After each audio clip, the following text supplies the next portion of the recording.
السلام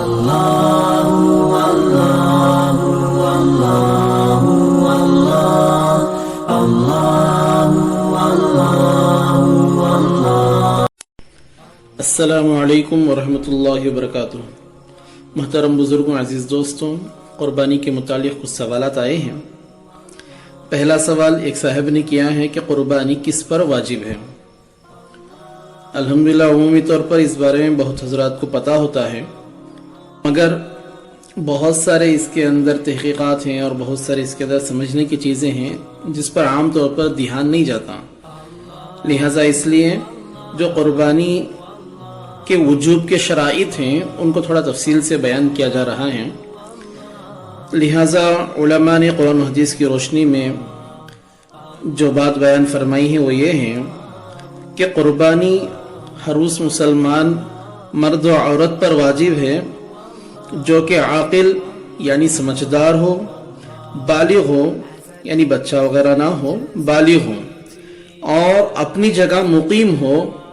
اور شرعی اعتبار سے جس کو مسافر کہا جاتا ہے وہ شخص مسافر نہ ہو، مسلمان ہو، مرد یا عورت دونوں پر واجب ہے، مسلمان ہو، عاقل ہو، بالغ ہو اور مقیم ہو، اور اس کی ملکیت میں اس کی حاجات اصلیہ یعنی روزانہ کی اصل ضروریات کے علاوہ اس کے پاس اتنا مال ہو جس سے 52.5 تولہ چاندی خریدی جا سکتی ہو، اور آج کل کی چاندی کی قیمت کے حساب سے لگ بھگ 40 پر 3,000 روپیے یعنی 43,000 روپیز آج کی قیمت بنتی ہے۔ لہٰذا یہ جو قیمت ہے وہ چاہے زیورات کی شکل میں ہو یا مال تجارت کی شکل میں یا گھر کے ضروری سامان سے جو زائد سامان ہو اس کی شکل میں ہو، یا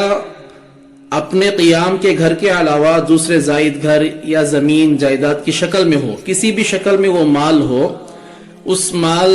کی اگر ملکیت ہے اور اس مال کی قیمت 52.5 تولہ چاندی کی قیمت کو پہنچتی ہے تو اس شخص پر قربانی واجب ہوگی، وہ شخص صاحب نصاب کہلائے گا۔ اگر کسی کے پاس قربانی کے دنوں میں اتنا مال حاصل ہو گیا تو اس پر قربانی کرنا واجب ہے۔ یہ سارے شرائط ہیں جس کی وجہ سے قربانی واجب ہوتی ہے۔ دوسرا سوال ایک صاحب نے کیا ہے کہ عورت اگر صاحب نصاب ہے تو اس پر بھی قربانی واجب ہوگی یا نہیں؟ لہٰذا اس کا جواب، اگر آپ نے پہلے سوال کا جو میرا جواب ہے وہ غور سے سنا ہوگا تو اس میں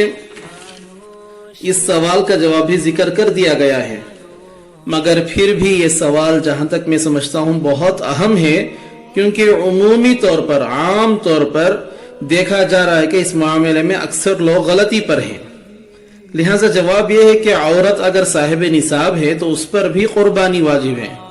چاہے وہ شادی شدہ ہو یا غیر شادی شدہ ہو، بالغ ہے، مسلمان ہے، مقیم ہے،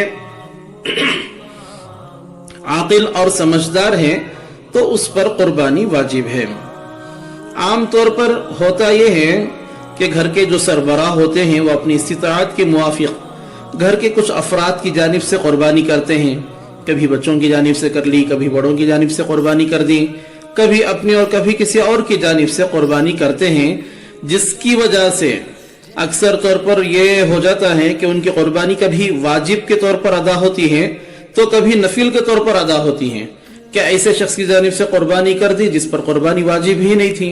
تو وہ قربانی نفل میں شمار ہو گئی۔ لہٰذا مسئلہ معلوم نہیں ہوتا اور یہ جاننے کی اور سمجھنے کی کوشش نہیں کرتے کہ کس کس پر قربانی واجب ہے اور کس کی جانب سے دینا ضروری ہے اور کس کی جانب سے نہیں۔ اس کی وجہ سے ان کی قربانیاں اکثر نفل ہو جاتی ہیں، جو اتنی محنت سے مال ڈال کر اپنا مال قربان کر کر اللہ کے لیے وہ لوگ کوشش کرتے ہیں، مگر ان کی قربانی اکثر رائگان جاتی ہے، جو واجب اور جس درجے کا وہ سوچتے ہیں وہ واجب درجہ ادا نہیں ہوتا۔ لہٰذا اس غلطی کو درست کرنے کی ضرورت ہے، مگر اب یہاں چونکہ سوال عورت کے متعلق ہے تو جواب بھی اسی کے متعلق دیا جائے گا کہ صاحب نصاب عورت پر ہر سال قربانی کرنا واجب ہے۔ اگر عورت کے گھر والے اس کی جانب سے جانور قربان کرتے ہیں تو واجب ادا ہو جائے گا، ورنہ عورت پر ضروری ہے کہ وہ کسی بھی طرح کر کے اپنی واجب قربانی ادا کرے، ورنہ وہ عورت گنہگار ہوگی۔ صاف طور پر سمجھ لیں کہ تاریک عبادت ہونے کی وجہ سے، قربانی کو چھوڑنے کی وجہ سے اس عورت پر گناہ لازم ہوگا۔ اور یہ جو مسئلہ ابھی بیان کیا گیا ہے، اگر کسی کو اب تک معلوم نہیں تھا، بہت ساری عورتیں زندگی گزار رہی ہیں جنہیں مسئلہ معلوم نہیں ہوا تھا، اور بہت سالوں سے ان کے پاس مال موجود تھا اور وہ صاحب نصاب تھیں، تو جتنے سال سے وہ صاحب نصاب ہوئی ہیں، تمام سالوں کا حساب لگا کر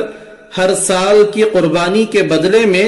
اس کی جتنی قیمت بنتی ہے اس قیمت کو غریبوں اور مستحق لوگوں پر صدقہ کرنا واجب ہے۔ اور ایک سوال ایک صاحب کی جانب سے آیا ہے کہ اس سال مجھ پر قربانی واجب ہے، مگر میں قربانی کے بدلے میں اس کی قیمت صدقہ کرنا چاہتا ہوں، کیا یہ صدقہ کرنے سے قربانی کا ثواب مجھے ملے گا یا ملے گا؟ میری جانب سے قربانی ہی ادا ہو جائے گی یا نہیں ہوگی؟ لہذا یہ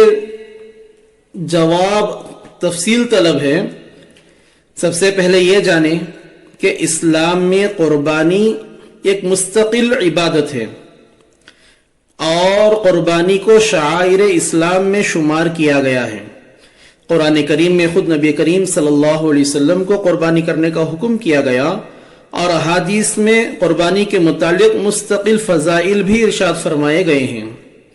اور قربانی کی وسعت ہونے کے باوجود قربانی نہ کرنے والے پر اللہ اور اس کے رسول صلی اللہ علیہ وسلم نے ناراضگی کا اظہار فرمایا ہے، اور شریعت نے اس کو گنہگار کہا ہے۔ لہذا قربانی کے دنوں میں اللہ تعالیٰ کو جانور کی قربانی سے بڑھ کر کوئی اور عمل پسندیدہ نہیں ہے۔ اور جیسے روزہ رکھنے سے نماز اور نماز پڑھنے سے روزے کی فرضیت ذمے سے ساقط نہیں ہوتی، ایسے ہی اگر کوئی شخص قربانی نہ کر کے قربانی کے بدلے میں جانور یا اس کی قیمت صدقہ کر دے تو اس کی قربانی ادا نہیں ہوگی، اور وہ تاریک عبادت سمجھا جائے گا اور گنہگار ہوگا۔ لہذا جن مسلمانوں پر قربانی واجب ہے ان کے لیے ہر سال اہتمام سے اور پورے خوش دلی کے ساتھ قربانی کرنا لازم اور ضروری ہے۔ اس عبادت کا کوئی بدل نہیں ہے۔ قربانی کے بدلے اس کی قیمت یا جانور کو صدقہ کرنا یہ فعل بالکل درست نہیں ہے، اور یہ شرعی مسائل سے ناواقفیت کی علامت ہے۔ اسلام نے غریبوں اور مسکینوں کی مدد کے لیے بہت سے دوسرے طریقے بتلائے ہیں جن کے ذریعے ان کی مدد کرنی چاہیے، اور اپنے ذمے جو واجب قربانی ہے اس کو ضرور بالضرور ادا کرنا چاہیے۔ اللہ تعالیٰ عمل کی توفیق عطا فرمائے، آمین۔ وآخر دعوانا الحمد للہ رب العالمین۔